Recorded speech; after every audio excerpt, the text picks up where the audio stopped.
N'hésitez pas à liker la vidéo si elle vous plaît et si vous êtes nouveau sur la chaîne, n'oubliez pas de vous abonner et d'activer la notification pour ne rater aucune de nos prochaines vidéos. On commence.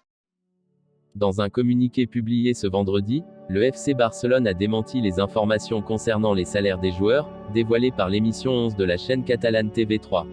En tout état de cause, les montants mentionnés dans l'information sont erronés, ne correspondent pas à la réalité et, en outre, dans le cas des 3 premiers joueurs mentionnés, elle donne comme fixe des montants qui, étant variables, ne seront peut-être jamais mérités, peut-on lire dans le communiqué.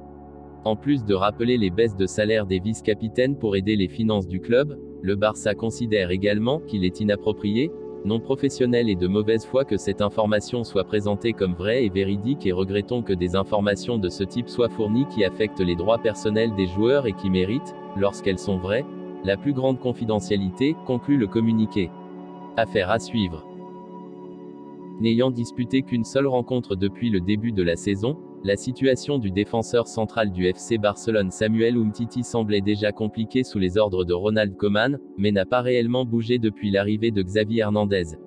Une période compliquée au Barça, qui dure pour lui depuis le sacre à la Coupe du Monde 2018 en Russie.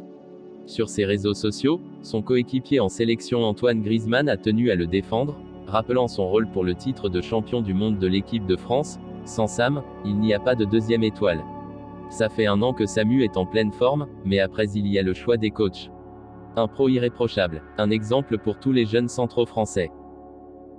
Après son prêt réussi à Tottenham la saison passée, le retour de Gareth Bale au Real Madrid ne s'est pas passé comme prévu, seulement 3 matchs en championnat en août, avec un but inscrit face à Levante. Mais depuis, les pépins physiques ont éloigné l'international gallois, sans sélection, 36 buts des terrains de Liga, avec des blessures au genou puis au mollet avant d'avoir été testé positif à la Covid-19 fin décembre. Et selon les informations de The Athletic, le joueur de 32 ans pourrait bien finir sa carrière à la fin de la saison. En effet, le média anglais affirme que sa décision dépendra de la qualification du pays de Galles à la prochaine Coupe du Monde. Si les Dragons ne décrochent pas leur ticket pour le Qatar après les barrages, l'ailier madrilène pourrait bien disputer ces derniers mois avant de prendre sa retraite cet été. À suivre donc. Si vous aimez la vidéo, n'hésitez pas de vous abonner sur la chaîne et d'activer la notification, pour ne rater aucune des prochaines vidéos. Likez, commentez, partagez-la avec vos amis, portez-vous bien et que la paix soit sur vous.